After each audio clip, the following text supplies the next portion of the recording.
Wow. I don't think that guy's going to forget that event, unless, of course, all the blood just rushed from his head when he tried to do that lift. But anyways, let's start with you, Bill. Are you surprised that brain cells grow well into middle age? So, I'm sorry, why are you starting with me? Oh. What, are you some sort of ageist? Huh? What, are you saying you're older than everybody here? Let's just say I'm more experienced. Oh, okay, there you go. He's the wise one. Well, no, I mean, it'd be amazing what you could do with Hair Club for Men. Or just for men. I think that's the right product, right? Sorry about that. Yeah, well, I don't whatever use it, you but use somebody at our table uses it. We won't mention any names, Fred. Well, what do you think? It's certainly not me. It's not you? No. So you were part of the part that killed all your brain cells in your 20s? The limited number that I had to begin with, yeah, they took a beating. How'd you kill them? Yeah, you know, a little bit of this, a little bit of that. You won't go into specifics? I can't remember. Oh, that's true, pretty much. That's it. James, as a middle-aged man yourself, does this give you something to look forward to? Yeah, I'm really looking forward to being smarter. That's for sure.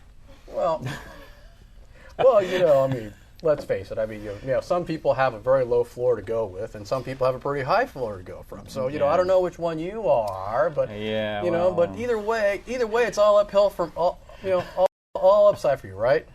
Oh, it must be. Must be. Can't get any lower. Fred, do you regret killing all your brain cells in your 20s? Brain cells? What? Yeah, pretty much. Brain cells. Do you regret killing them in your 20s? If you say so. Follow the lips, Fred. Follow the lips. All right. Well, Fred, I think you're the youngest one of the group here at 18. So, knowing this, how will this change your lifestyle at all? Well, I guess I should stop drinking out the stuffed animals then. Well, yeah, pretty much. But you know, as long as you don't kiss the thing, you're okay, right? How about you, James? Will this change your lifestyle in any way now that you know this? Let's see. Well, I guess I wasn't worried about getting wiser in the past. I guess it won't affect me now. Well, but now that you know that you're going to get smarter, are you going to change your life in any way? Yeah, I'm going to throw a party and have all the drugs and alcohol I didn't have when I was younger, thinking I was saving my brain cells. Oh, there you go. How about you, Bill? Am I going to change anything? Yeah. Now that you've learned this, will this affect how you live in any way? By the time it gets to me, I'll be dead. Really? So yeah, probably not. Oh, okay. Well, you know. Issue number 4. Should there be a set-aside for folks whose gender they can't decide? Should there be quotas for people whose sex you don't know? The Indian University of Bangalore has decided to set aside one seat in each of its 52 postgraduate departments for transgender in response to a finding of admission and examination malpractice at their Bachelor of Education colleges. Bachelors don't like transgendered people? Who knew? Also, I wonder what Indian tribe has a university. The University Council is also petitioning the state to provide transgender set-asides for its undergraduate institution as well. I wonder if Maine will agree to that, which I believe is where Bangalore is located. But you know who won't need the quota to get into college? This guy.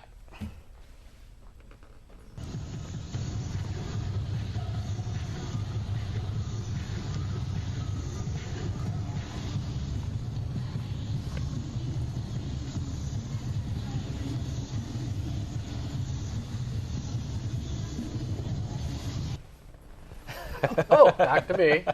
Wow, you know, that guy is so going to Harvard, and he's so getting a scholarship, isn't he? Isn't he, guys? Absolutely, no question. Yeah. Cheerleading scholarship, I think. Pretty much, yeah? You think? Oh, that was cheerleading. Yeah. Oh, yeah. No, I think he was strutting his stuff. But anyways, let me ask you, Bill, do you think there should be a quota for transgendered people? Well, if it helps the cricket team, sure. Why not? Okay. All right. You know, what do you think, Fred? I agree with Bill. Boy, this guy. You guys are thinking real hard on this. James, what about you? Well, you know, you let the transgendered in, then what's next? You know, could be the gendered. That's right. Could be non-gendered. Could be three-gendered. Who knows? Well, traditionally, at least here in the United States, people do get discriminated against because of their outward appearances, be it men or women or whatever race. Now, for transgender people, can you tell if they're transgendered or not by looking at them? James? Yeah, typically. Really? Yeah. Okay. Yeah, they've got that little manly thing and that Adam's apple thing. I don't know. It just doesn't work. Well, that's assuming it's a man trying to be a woman, going to be a True. woman. What about the other way around? Well, I don't know. I could be fooled. Yeah, you could be. Have you been fooled before? Or are you going to plead the fifth? Yeah, I'm not saying. How about you, Fred? What do you think? Can you tell? Can you tell can you tell if someone's transgendered by looking at them? Based on my experience, no. Okay. Have you had experience? I'll plead the fifth. Okay. Bill, same question to you.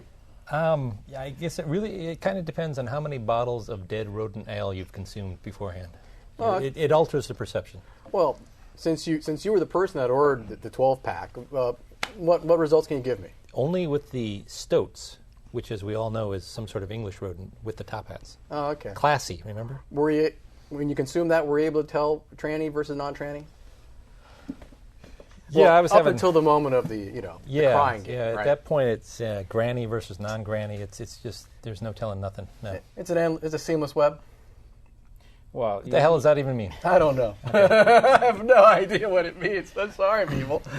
Well, you get around that by just placing the bottle on the table with the person in question and say, how many beavers are at this table? There you go. Ooh. There you go. Pretty good. I like that. Okay. Now, going through the transgendered process is a process. So should the quota apply to those who are starting the process, undergoing the process, or just those who finish the process? What do you think, Fred? Depends if they're going to get in or not. Well, that's the point, right? Do you give them the benefit? Yeah. Or is it just how much they leave on the table? Can you repeat that? Well, again, should the quota apply to people who are just starting the process, or should they have to go through the process completely to get the benefit, or should they just be in transit?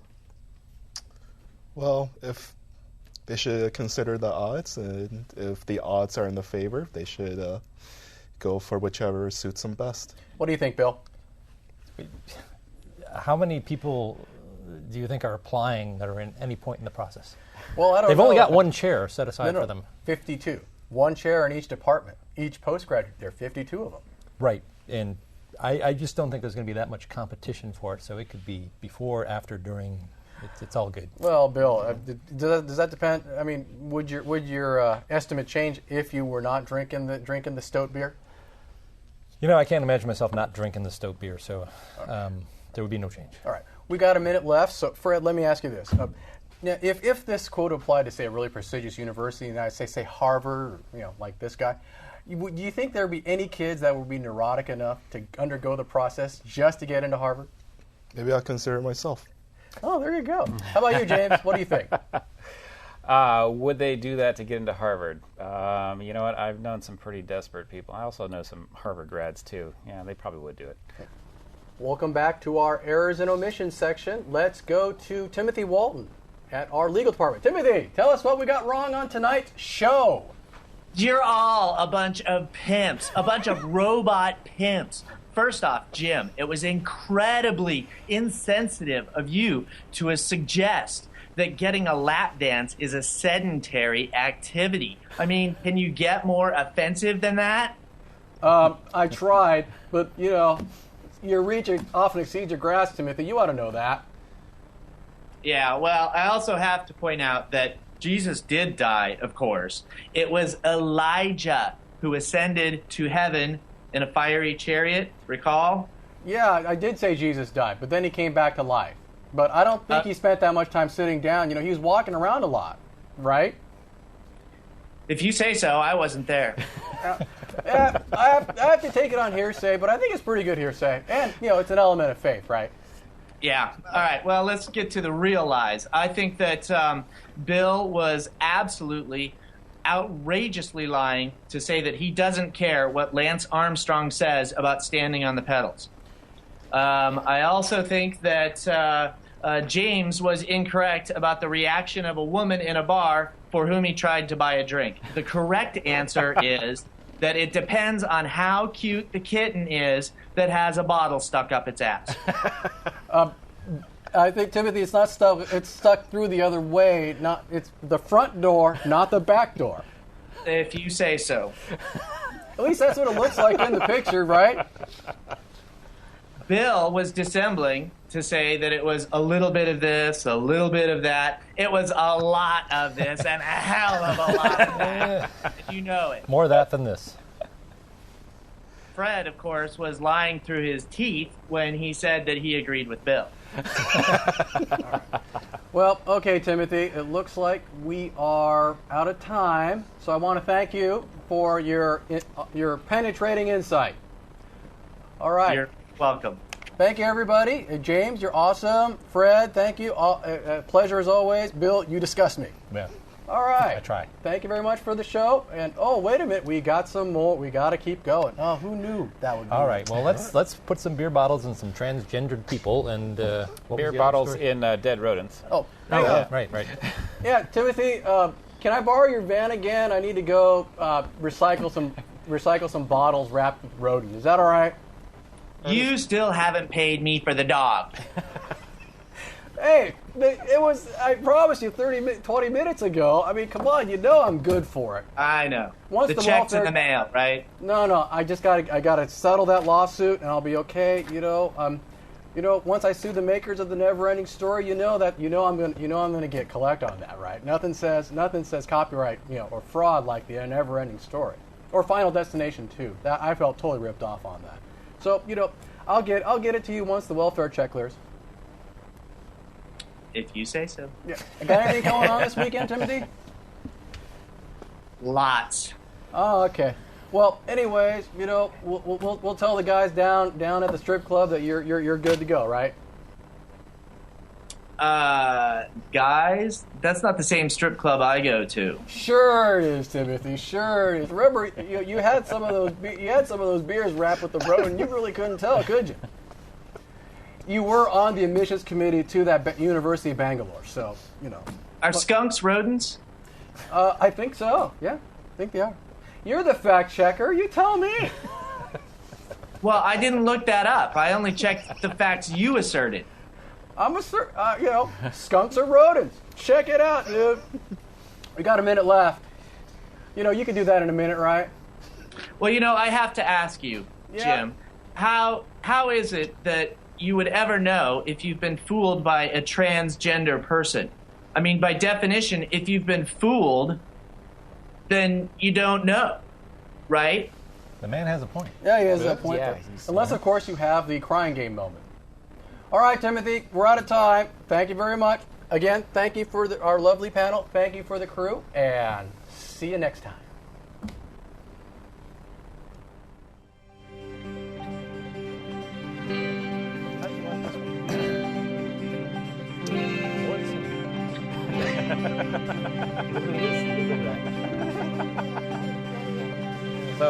So you're saying?